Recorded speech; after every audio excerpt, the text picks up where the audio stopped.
বিসমিল্লাহির রহমানির রহিম।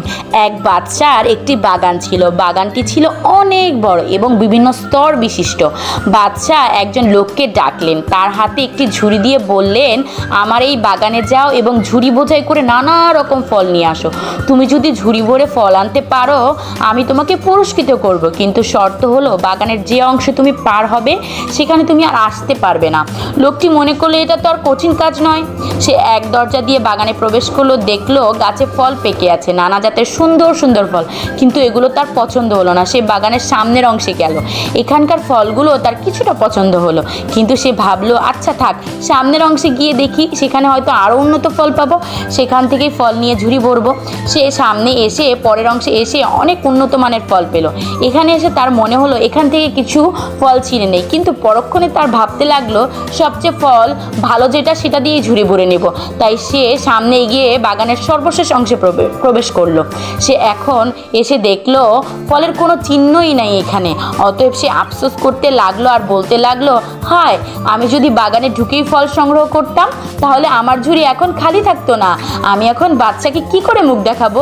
ঘটনা বর্ণনা করার পর ইমাম গজ্জালী রহমতুল্লাহ আলাইহি বলেন, বন্ধুগণ, বাচ্চা হলেন আল্লাহ আর বাগানে প্রবেশ করা লোকটি হলো তুমি। আর ঝুড়ি ধারার উদ্দেশ্য হলো তোমার আমল নামা, আর বাগান ধারার উদ্দেশ্য হলো তোমার জীবন।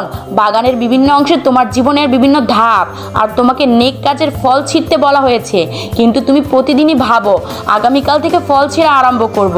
আগামী দিন করতে করতে তোমার জীবন আর আগামী দিন আসবে না। এভাবেই তুমি রিক্ত হস্তে মাওলার সামনে হাজির হবে। অতএব নেক কাজ যখনই করতে সময় পান তখনই করে নিন। জীবন থেকে ফায়দা লুটে নিন।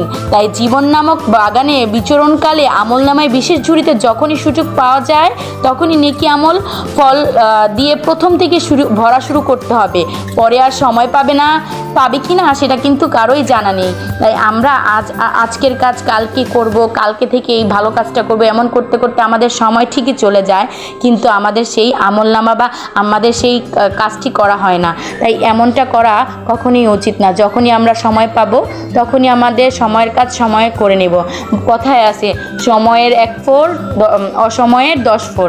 তো যে যেখান থেকে আমার ভিডিওগুলো দেখবেন সবাইকে বলবো আমাকে ভালোবেসে পাশে থাকবেন, আর আমার ভিডিওগুলোতে লাইক কমেন্ট দিয়ে আমার সাথে যুক্ত থাকবেন। সবাইকে আসসালামু আলাইকুম, টাটা।